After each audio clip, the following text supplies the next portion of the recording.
ఎన్నికల్లో కాంగ్రెస్తో పొత్తు పెట్టుకున్న సిపిఐ తెలంగాణ కమిటీ ఇప్పుడు పార్లమెంట్ ఎలక్షన్స్ పై ఫోకస్ పెట్టింది. లోక్సభ ఎన్నికల్లోనూ సీట్ల సర్దుబాటు కోసం ప్రయత్నిస్తోంది. వరంగల్ లేదా ఖమ్మం సీట్ ఇవ్వాలని కోరుతోంది. దీంతో కాంగ్రెస్ ఆశావహుల గుండెల్లో గుబులు పుడుతోంది.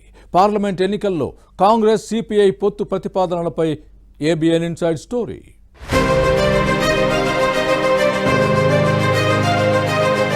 అసెంబ్లీ ఎన్నికల్లో తెలంగాణ కాంగ్రెస్ తో పొత్తు పెట్టుకున్న సిపిఐ రాష్ట్ర కమిటీ పార్లమెంట్ ఎలక్షన్స్ పై ఫోకస్ పెట్టింది. రాష్ట్రం నుంచి తమ ప్రాతినిధ్యం ఉండాలని భావిస్తోంది. శాసనసభ ఎన్నికల్లో సిపిఐ కార్యదర్శి కూనంనేని సాంబశివరావు కొత్తగూడెం నుంచి ఎమ్మెల్యేగా ప్రాతినిధ్యం వహిస్తున్నారు. పార్లమెంట్ ఎన్నికల్లోనూ పొత్తుపై జాతీయ స్థాయిలో చర్చలు జరిగాయి.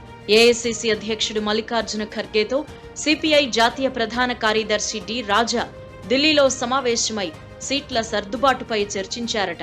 దేశవ్యాప్తంగా పొత్తులో భాగంగా 9 రాష్ట్రాల్లో ఒక్కొక్క సీట్ ఇవ్వాలని ఖర్గేని కోరారు అని సమాచారం.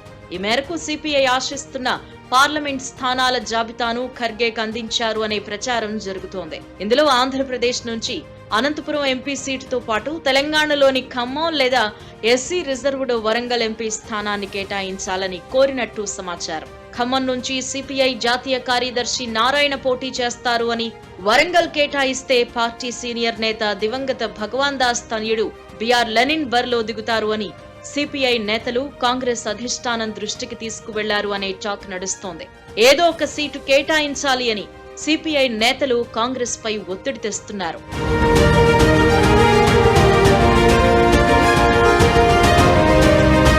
మరోవైపు రాష్ట్రంలో మెజారిటీ సీట్లను గెలవాలని కాంగ్రెస్ లక్ష్యంగా పెట్టుకుంది. ఈ నేపథ్యంలో సిపిఐ ఓ సీటు కోరడం చర్చనీయాంశంగా మారింది. సిపిఐ అడుగుతున్న ఖమ్మం, వరంగల్ పార్లమెంట్ స్థానాల్లో కాంగ్రెస్ పటిష్టంగా ఉంది. గత అసెంబ్లీ ఎన్నికల్లో ఖమ్మం పార్లమెంట్ పరిధిలోని కొత్తగూడెం అసెంబ్లీ స్థానాన్ని సిపిఐకి కేటాయించారు. ప్రస్తుతం ఖమ్మం ఎంపీ స్థానాన్ని ఆ పార్టీకి కేటాయించే పరిస్థితి లేదని కాంగ్రెస్ లో చర్చ జరుగుతోంది. ఉప ముఖ్యమంత్రి మల్లు భట్టి విక్రమార్క ఫ్యామిలీతో పాటు మంత్రి పొంగులేటి శ్రీనివాసరెడ్డి కుటుంబ సభ్యులు ఆశిస్తున్నారు. ఈ నేపథ్యంలో ఖమ్మం సిపిఐకి కేటాయించడం సాధ్యం కాదు అనే టాక్ నడుస్తోంది.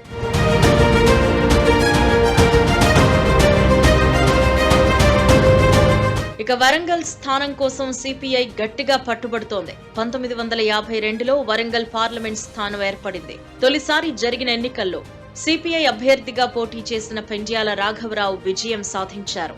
అప్పటి నుంచి తమకు పార్లమెంట్ పరిధిలో మంచి ఓటు బ్యాంక్ ఉందని కమ్యూనిస్టులు చెబుతున్నారు. కోల్ బెల్ట్ లో ఏఐటియుసి బలంగా ఉన్న విషయాన్ని గుర్తు చేస్తున్నారు. పలు మండలాల్లో సిపిఐ కమిటీలు కూడా ఉన్నాయని ఆ పార్టీ నేతలు అంటున్నారు.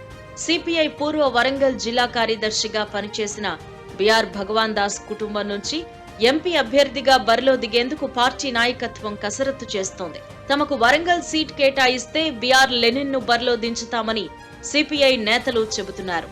దీంతో వరంగల్ టికెట్ ఆశిస్తోన్న కాంగ్రెస్ నేతల్లో ఆందోళన వ్యక్తమవుతోంది.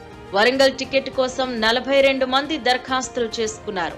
వీరిలో దొమ్మాటి సాంబయ్య, రామగళ్ల పరమేశ్వర్, పెరుమాండ్ల రామకృష్ణ, పరంజ్యోతి, పుల్లా పద్మావతి పేర్లను అధిష్టానానికి పంపించారు అని సమాచారం. సర్వేల ఆధారంగా ఆర్థిక అంగబలం ఉన్న నేతను లోక్సభ అభ్యర్థిగా ఎంపిక చేస్తారు. కానీ వరంగల్ సీటును తమకు కేటాయించాలి అని సిపిఐ కోరుతోన్న సమయంలో కాంగ్రెస్ నేతలు టెన్షన్ పడుతున్నారు. మరి భవిష్యత్ పరిణామాలు ఎలా ఉంటాయో చూడాలి.